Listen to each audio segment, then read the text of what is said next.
Hyrox, Hyrox, Hyrox, Hyrox. Hyrox seems to be everywhere at the moment, and later this month, our very own marketing manager, Millie, is taking part in her first ever Hyrox competition.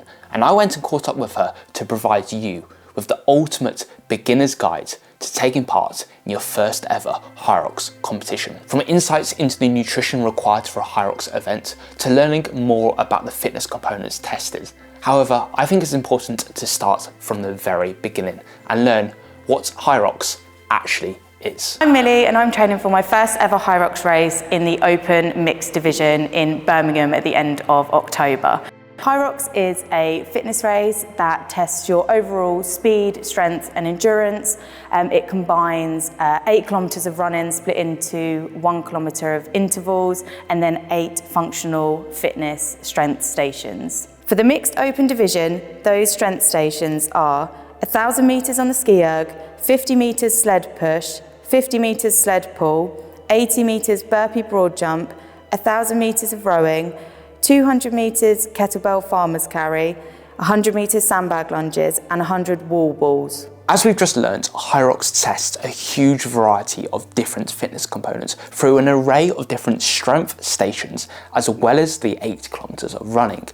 I can see how this can be daunting from a beginner. Surely you have to have a background in running or at least strength training before entering your first Hyrox event. I wouldn't even consider myself a runner actually. I got into running a few years ago, but never really took anything seriously. Similarly with my gym and strength sessions, I've been going for years, but have never really stuck to any kind of training plan. Since I've started training, I'm definitely the fittest I've ever been. I've been following a 12-week training plan, which has incorporated running sessions and strength sessions. I work a 9 till 5, so I've been doing those sessions around my job, walking my dog and those other commitments.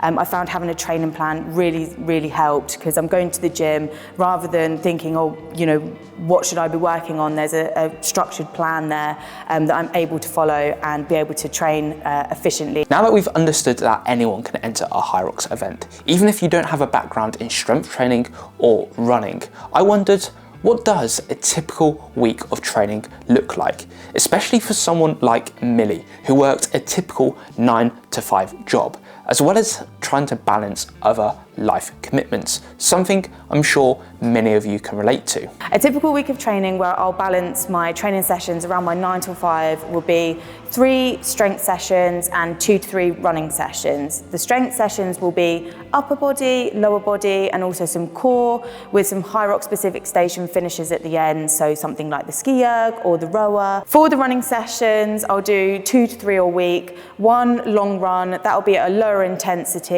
but building up my endurance. And the interval sessions we're focusing on speed, so we're talking lower duration but a much higher intensity. An example of an interval session would be absolutely first things first is we need to warm up and then we'd go into 800 metres of a really light jog into 1200 metres of sprint, or ideally 30 seconds below your target Hyrox race pace, and then repeat that 4 times. Hyrox is unique in the fact it tests so many fitness components over such a variety of different strength stations.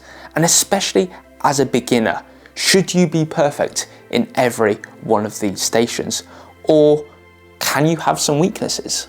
This race tests absolutely everything from your speed to agility to your strength. Now, strength is one of the things that I've really had to focus on, the sled push in particular being the hardest. I feel like I'm using every single muscle in my body from my toes all the way up to my shoulders. It just doesn't come naturally to me as some of the other strength stations. We've talked a lot about the training and fitness components required for your first ever Hyrox event, but we've not yet talked about nutrition. So what impact can getting your nutrition correct have on your training performance? Whilst consistency is obviously super important when it comes to your training, I've also learned that it's super important when it comes to my nutrition too.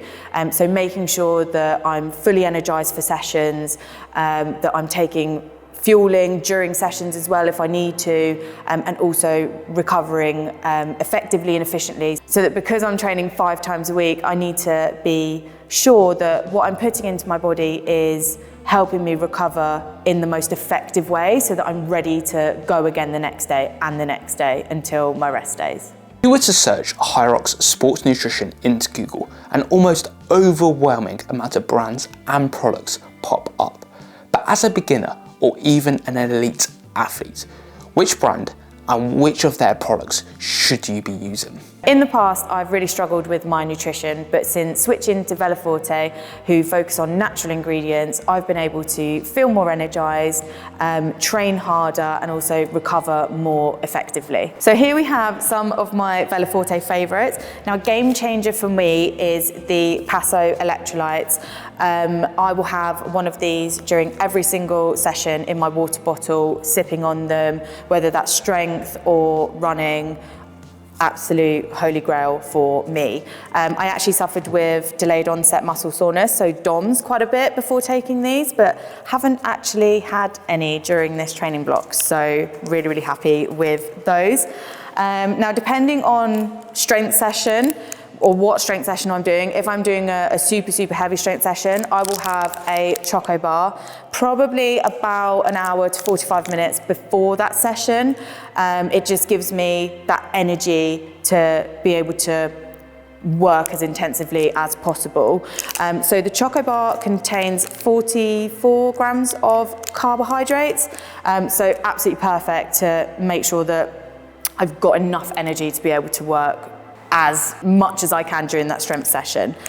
If, for example, it was a little kind of strength session, I would just break it in half. I would have half of it before my session and then the other half to look forward to after.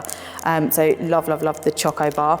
And then for my runs, I will switch between energy chews and also energy gels.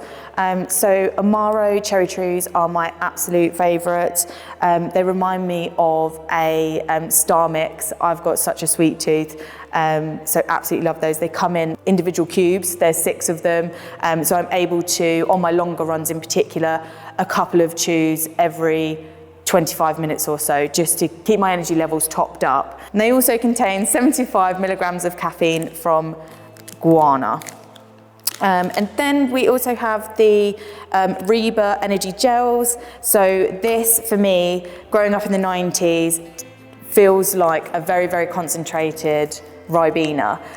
So love that little bit of nostalgia whilst I'm out running, and I genuinely look forward to taking this. Obviously you can see its size, super, super small, so I don't need to be carrying loads in my running vest.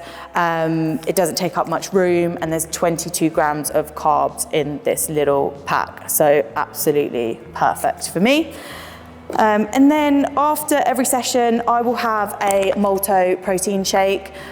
This is Madagascan vanilla and cinnamon. It contains 20 grams of complete protein, no added sugar, which is perfect for me and my training. And I love that it includes ashwagandha also, which is proven to lower cortisol levels. For anyone that is looking to take on their first Hyrox race, I would say first and foremost, you need to enjoy either running or a bit of strength training, because a training plan will have you working at an intense level for about an hour and 30 minutes. Essentially, the Hyrox race is just a victory lap of all those weeks of training and planning coming together. Obviously as well, working on and finding out what nutrition works for you.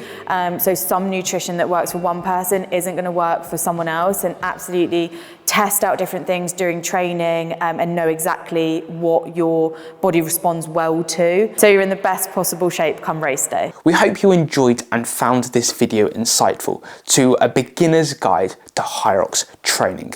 But if you would like to find out more and Millie's top 5 beginner top tips to Hyrox training, then follow the link below to discover more.